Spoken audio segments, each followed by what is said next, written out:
I'm in a Chevy that's made in Korea. This is a tiny subcompact crossover, the Chevy Trax, coming in this active Chevy around $26,000. Today I'm going to tell you how good of a buy it is in today's expensive car market.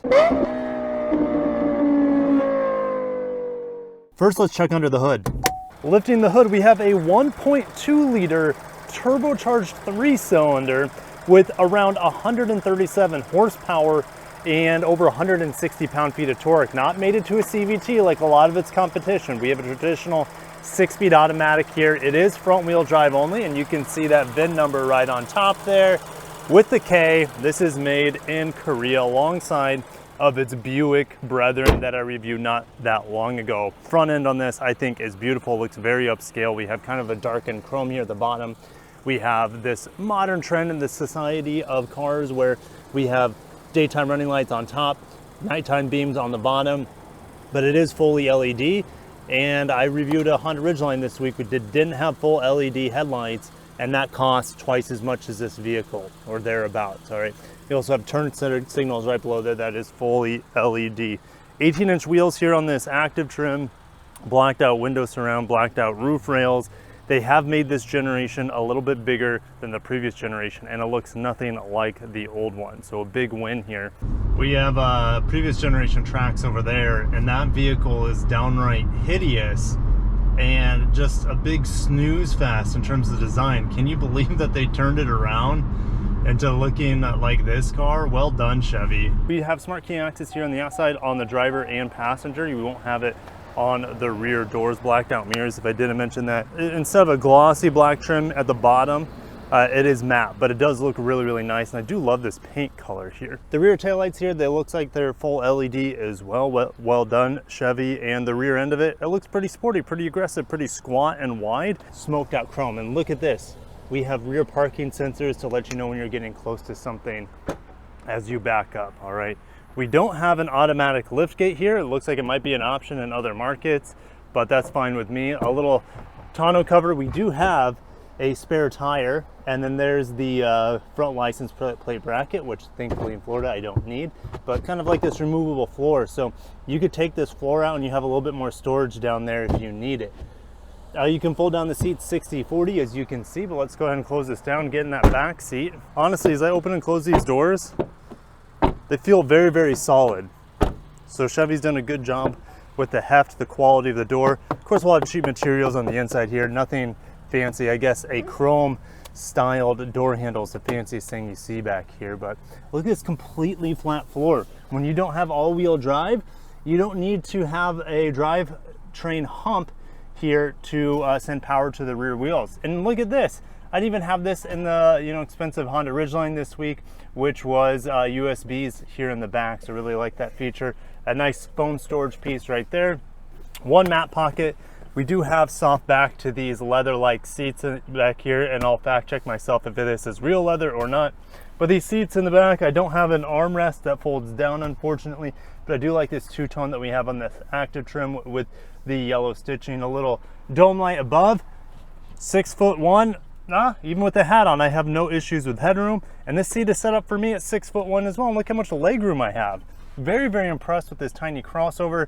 Something like the Corolla Cross comes to mind that I guess is in this segment. Even though this is generally cheaper than the Corolla Cross, I have more leg room back here than more expensive subcompact crossover competition.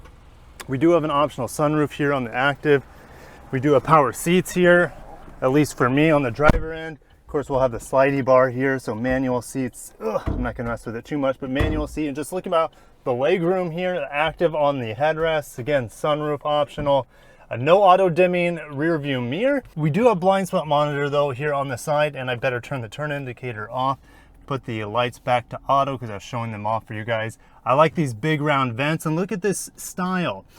I was in an Acura MDX, the new refresh, and they kept all this black, glossy black. And Chevy seems to be listening to customers because they didn't put glossy piano black. They put a glossy gray silver here with a little bit of design at the end. Yes, it still can collect fingerprints, so you have that, but I love this little tiny triangle pattern here at the end and the big circular vents. AC in here works really, really well. So we have this optional 11-inch screen here, wireless Apple CarPlay, wireless Android Auto. My phone's wireless charging down there, but you can wire it with, again, 2 more USBs up here, USB-C and USB-A, and then you have a 12-volt accessory. So I really like this screen. It's easy to mess around with, but the volume knob is kind of in a weird spot.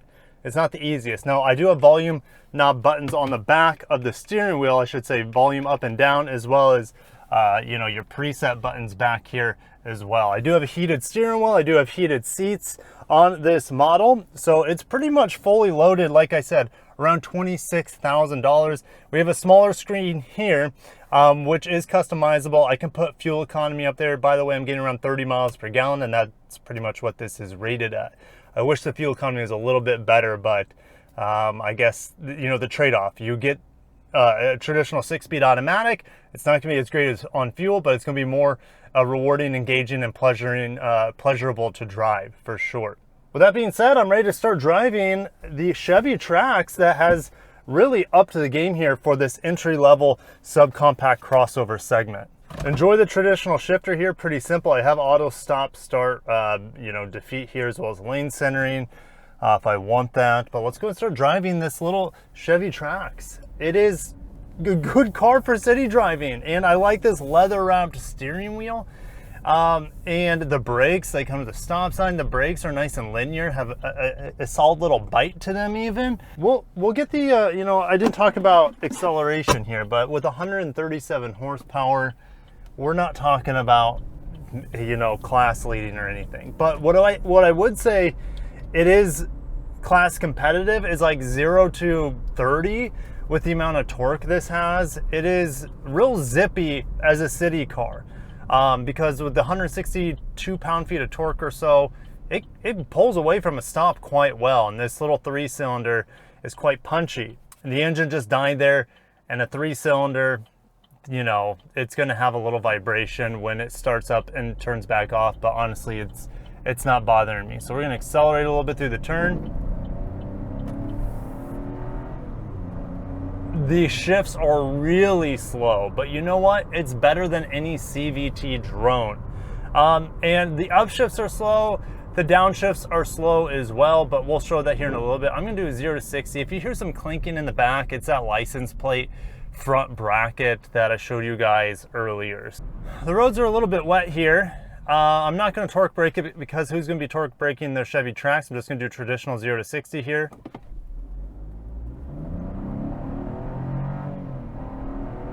That was interesting. I didn't take off traction control or anything. 0 to 60 in 9.55. If I torque braked it, as that Buick Rendezvous almost hit me head on. If I torque braked it, I could probably get, you know, maybe a second faster or so, but no one's going to be doing that in their Chevy Trax. It does a weird thing right when you mash the gas from a stop. It's like a really delayed throttle response. It's like a half second of nothing happening, and then it gives you the full-on gas. So it's almost like set up for a Buick, again, which this vehicle is related to, where you don't want unintended acceleration because maybe you're losing your faculties a little bit, you know. But if you're rolling forward and not at a full stop, it is pretty responsive. And what if I need that power and torque? Let's say I'm just going 37 here, pedal down. Oh yeah, oh yeah. That is good. That is way more satisfactory than the like laggard upshifts. The upshifts, whatever, they're slow, they're not in any hurry, but when you want to get in a hurry and you want to pass someone, pedal down, it goes, man. That is impressive. Reminds me of Mazda's 6-speed automatic, because there's so few 6-speed automatics left on the market. Mazda's is faster at upshifting than this, just by a little bit, but this would go toe-to-toe with Mazda's 6-speed automatics in terms of, hey, I need power now, give it to me, and it just grabs a gear and rips. You know, quietness in here, I get a lot of white noise. Let's pass this truck and see what I hear. I'm going about 50, so he's going about 50. I think it's plenty quiet. No, I don't have anything fancy like acoustic glass here, I will say that there is a little bit of wind buffeting around the windshield, which is pretty rare. I feel like it's coming from around this area. And I didn't notice it at first because I thought it was just the air conditioning, but I turned the air conditioning fans all the way down, and you know,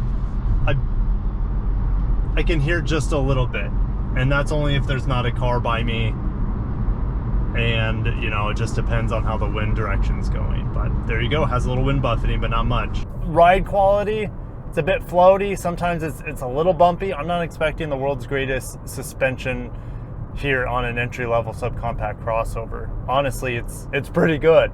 I have nothing really to complain about. For around $25,000, and you can get this vehicle for less than that. Around $25,000, you can't go wrong. I mean, I guess if you need all-wheel drive, oh, and here, I'll knock it for this. And I could always put a pad, an aftermarket pad here, because this is pretty uncomfortable for my elbow. All right, so your elbow's just kind of sitting on hard plastic over here. Not ideal. At least the center armrest is soft, but yeah, you might want to put on a small little pad over here for that, but that's easy to do. But I love the styling on it. This and the Buick sister to this, I always forget the name to it. Envista, I think is what it was. Buick Envista. I think that's what it was. Anyways, I really like that vehicle as well. And throwing it in the turns. Oh gosh, we got a little torque steer there. But I think this is an amazing little city vehicle. I probably wouldn't want to take it on long road trips. And it could do the road trips well as well, but you know, 30 miles per gallon, I think people are gonna be very happy with this. Even with this active trim, it's priced quite well, because in my opinion, once you get to the upper 20s, I'd rather have, you know, like a Corolla Cross hybrid, which gives me 60 more horsepower than this all-wheel drive standard, right? So it's like, I think this vehicle is best not necessarily in this price range, which is creeping up to the $27,000 price range. I think this is best under $25,000. Otherwise, just go ahead and get yourself something maybe with all-wheel drive if you need it, or something with better fuel economy if you need it, like I said, in the Corolla Cross, which is still probably the best subcompact crossover out there. And yes, this heated steering wheel works really, really well. I'm going to turn that off. Definitely don't need it right now. Comfort, well, the cushions are a little short for me, but I have extremely long legs. But I feel like I have a lot of room in here. The seat is now all the way down, and lots of headroom.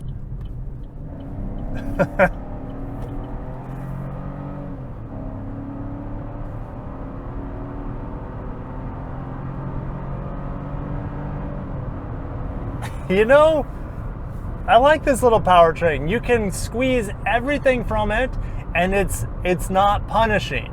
No, it's not fast, but it sounds good. You get that rewarding shift, unlike a CVT that's just like whining at you the whole time. It's really, really good here. Now, like accelerating out of the turn is just, I've done it twice now.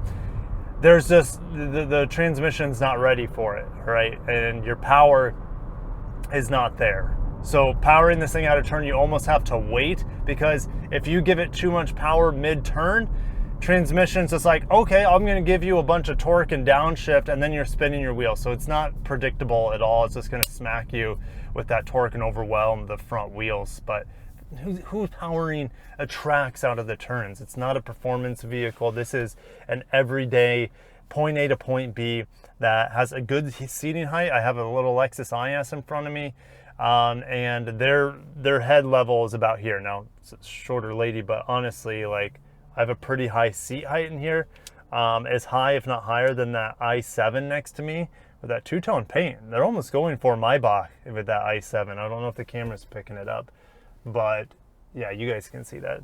Anyways, let's see how well it keeps up with traffic here. That RAV4 hybrid way out in front is doing well, and I'm keeping up with this IS300. I'm about half throttle, and I left the little Hyundai Tucson behind me in the dust. So got enough power to keep up with traffic, no problem, in and out of the city.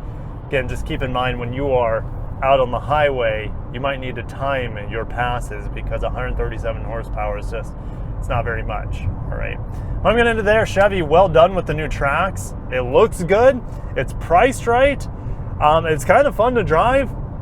And I have nice features in here. The big screen with wireless Apple CarPlay. I have heated seats and heated steering wheel, sunroof if you want it. I'm a happy camper. I have nothing to complain about. Really well priced car. And I'll see you guys in the comments of what you think about this Chevy Trax. Has Chevy done a good job with it? I'll see you down below. And make sure to subscribe for more Chevy vehicle reviews on the channel. Thank you guys for watching. Have a great day and peace.